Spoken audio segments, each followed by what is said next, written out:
প্রিভিউতে আপনারা যে ভিডিওটা দেখলেন এই ভিডিওটা আপনারা অতি সহজে এডিট করতে পারেন। এই ভিডিওটা এডিট করার জন্য প্রয়োজন পড়বে আপনাদের ছোট্ট একটা অ্যাপ্লিকেশনের নাম ক্যাপকাট। যাদের ক্যাপকাট নাই তারা প্লে স্টোর থেকে ডাউনলোড করে নেবেন, আর যাদের আছে তাদের ডাউনলোড করার দরকার নেই। ক্যাপকাটটা ইনস্টল করার পর আমার ভিডিও ডিসক্রিপশনে একটা লিঙ্ক দিয়ে দিছি, ওই লিঙ্কটাতে প্রবেশ করেন। ওই লিঙ্কটাতে প্রবেশ করার পর আপনার সামনে এরকম একটা ইন্টারফেস শো করবে।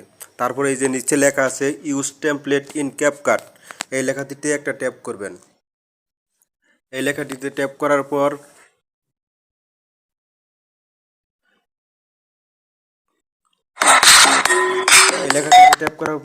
আপনার সামনে এরকম একটা ইন্টারফেস শো করবে। তারপর নিচে লেখা আছে ইউজ টেমপ্লেট লেখায় আরেকটা ট্যাপ করবেন। ইউজ টেমপ্লেট লেখায় ট্যাপ করার পর এখানে আপনার গ্যালারিটা শো করবে। গ্যালারি থেকে ফটো অপশনটা সিলেক্ট করে দিবেন। ফটো অপশনটা সিলেক্ট করার পর যে ফটো দিয়ে আপনি এই ভিডিওটা এডিট করতে চাচ্ছেন সেই ফটোগুলো সিলেক্ট করে দিবেন। তো আমি এই ফটোগুলো দিয়ে এই ভিডিওটা এডিট করতে চাচ্ছি, তার জন্য আমি উপর থেকে 3টা ফটো এখানে সিলেক্ট করে দিলাম। এখানে কিন্তু 3টা ফটো দিতে হবে।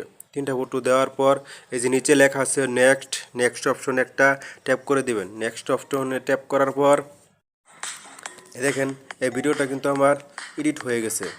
এখন এই ভিডিওটা আমাকে গ্যালারিতে ইম্পোর্ট করতে হবে। গ্যালারিতে ইম্পোর্ট করার জন্য উপরে এক্সপোর্ট লেখায় একটা ট্যাপ করবেন।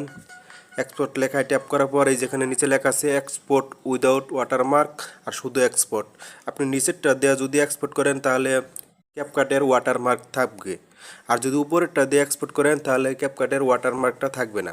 তো আমি ওয়াটারমার্কটা রাখতে চাচ্ছি না, তার জন্য উপরেরটা একটা ট্যাপ করলাম। উপরে একটা ট্যাপ করার পর এই যে এখানে একটা পার্সেন্ট যাচ্ছে, এখানে 100% হয়ে গেলে ভিডিওটা আপনার গ্যালারিতে সেভ হয়ে যাবে। ভিডিওটা ভালো লাগলে লাইক কমেন্ট এবং শেয়ার করবেন, এবং আমাদের পেজে নতুন হলে অবশ্যই ফলো দিয়ে রাখবেন।